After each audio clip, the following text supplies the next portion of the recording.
सोना प्रणाम। अभी इंग्लैंड में एक जगह है एडिनबर्ग, उसके बारे में मैंने कुछ पढ़ा। उसके बाद हिंदुस्तान में शिमला है एक जगह, उसके बारे में मैंने कुछ पढ़ा।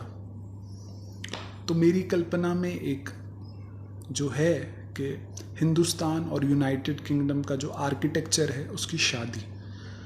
मेरे को आर्किटेक्चर में रुचि है, तो हिंदुस्तान में जहाँ जहाँ पे अंग्रेज़ रहते हैं, इंग्लिश लोग रहते हैं, यूनाइटेड किंगडम के लोग रहते हैं, मैं उन जगहों पे गया हूँ। और जो यूनाइटेड किंगडम के लोग हैं, इंग्लिश लोग हैं, ब्रिटिश लोग हैं, और उनका जो आर्किटेक्चर होता है उसमें जो एक चीज़ मेरे पास आता है, मुख्य तौर पर मेरे ध्यान में आता है, वो है चिमनी। फिर हिंदुस्तानी आर्किटेक्चर में जो मुख्य तौर पर मेरे ध्यान में आता है वो है गुंबद। तो हिंदुस्तान और यूनाइटेड किंगडम की शादी कैसे, मेरे को आर्किटेक्चर में रुचि है, तो मेरी जो कल्पना में है वो है कि गुंबद में चिमनियाँ चारों तरफ। तो ये हुआ हिंदुस्तान और इंग्लिस्तान की शादी।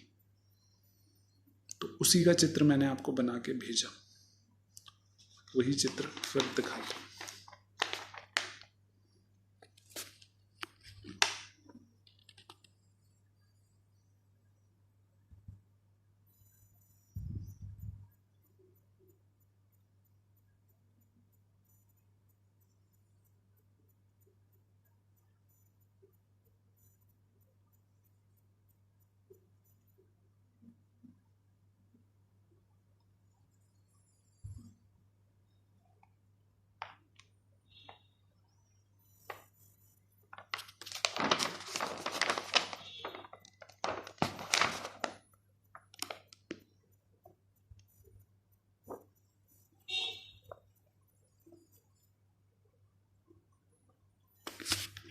तो यही चित्र मैंने बनाया जो मेरी कल्पना में है कि हिंदुस्तान का आर्किटेक्चर और जो इंग्लिश आर्किटेक्चर है, ब्रिटिश आर्किटेक्चर है, यूनाइटेड किंगडम का आर्किटेक्चर है, उसकी शादी।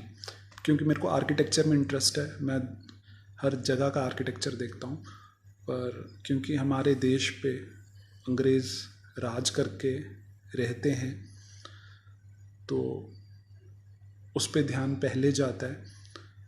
तो और जहाँ के हम हैं, हम तो हिंदुस्तानी हैं, तो उसके बाद जो सबसे पहले ध्यान जाता है वो अंग्रेज़ी आर्किटेक्चर पे जाता है। तो इन दोनों आर्किटेक्चर की शादी, क्योंकि मेरे को आर्किटेक्चर में रुचि है, तो मैंने दोनों का आर्किटेक्चर देखा जो मेरे ध्यान में आया और उस हिसाब से चित्र बना के बोला और चित्र भेजा, और अब ये चित्रकला भेज रहा हूँ। शुभकामनाएं, बहुत सारा प्यार, अपना ध्यान रखना, खुश रहना। मैं अपना ध्यान जैसा रख सकता हूँ रख रहा हूँ और खुश हूँ। शुभकामनाएं और बहुत सारा प्यार।